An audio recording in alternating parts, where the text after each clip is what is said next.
শুভেন্দুগড়ে অস্বস্তিতে পদ্ম শিবির। পঞ্চায়েত স্তরের ক্ষমতায় আসতে না আসতেই অসন্তোষ প্রকাশ করে ফেসবুক পোস্ট দলীয় নেতৃত্বের। সামাজিক মাধ্যমে পোস্ট করে ক্ষোভ উগরে দিলেন পঞ্চায়েত সমিতির কর্মাধ্যক্ষ।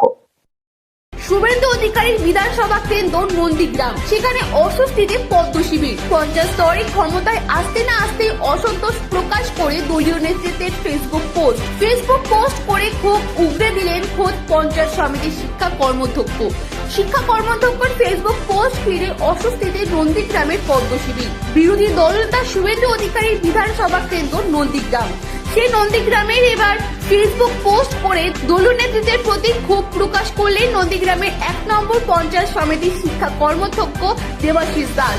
দেবাশিস বাবু পেশায় নন্দীগ্রামের রাজা রামচক হাই স্কুলের শিক্ষকতার জগৎ ছেড়ে রাজনীতির জগতে এসে তিনি ভুল করেছেন। ফেসবুক পোস্ট করে তিনি এমন কথাই লিখেছেন। বিজেপি নেতার এহেন ফেসবুক পোস্টকে ঘিরে অস্বস্তিতে নন্দীগ্রামের গেরুয়া শিবির। জানিয়েছে কটাক্ষ ছুড়ে দিয়েছে তৃণমূল কংগ্রেস। নন্দীগ্রাম 1 নম্বর ব্লকের তৃণমূল কংগ্রেসের সভাপতি বাপ্পাদিত্য খড়গ বলেন, তৎকাল বিজেপি নেতা শিক্ষক মানুষ দেবাশিস দাস মহাশয় অত্যন্ত ভদ্র মার্জিত একজন ব্যক্তি। বিজেপির যা কালচার, বিজেপির যা সংস্কৃতি, বিজেপির যা কৃষ্টি, বিজেপির যা নেচার, তার সঙ্গে ওনার মতো একজন ভদ্র ব্যক্তির সংস্কৃতি কোনোদিন মিলবে না।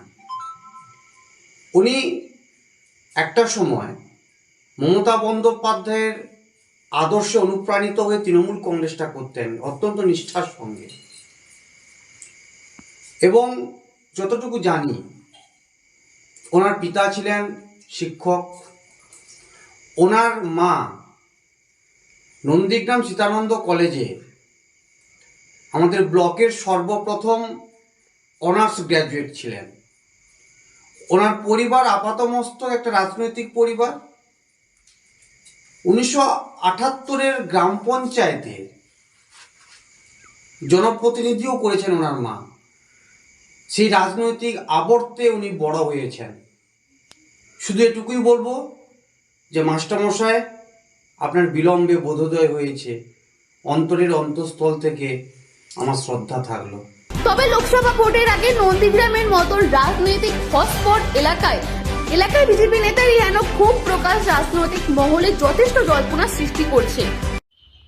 দেবাশিস বাবুর ব্যক্তিগত মতামত নিয়ে আমি কিছু বলতে চাই না, তবে আমি বলবো নন্দীগ্রাম 1 নম্বর ব্লকে শিক্ষা কর্মাধ্যক্ষের মতন একটা গুরুত্বপূর্ণ দায়িত্বে উনি হোল্ড করছেন। ভারতীয় জনতা পার্টি ওনাকে টিকিট দিয়েছে এবং গুরু দায়িত্বও দিয়েছে। বর্তমান রাজ্যের শিক্ষার যে হাল হকিকত, সেখানে শিক্ষিত চাকরি প্রার্থীরা যাদের চাকরি পাওয়া উচিত ছিল, যারা স্কুলগুলোতে আজকের শিক্ষকতা কাজ করতেন, তারা আজ মাসের পর মাস ধরে ধর্নায় বসে আছে। রাজ্যের শিক্ষামন্ত্রী জেলে আছেন। এসব বিচার বিশ্লেষণ করে ওনার মতামত পুনর্বিবেচনা করা উচিত বলে আমি মনে করি।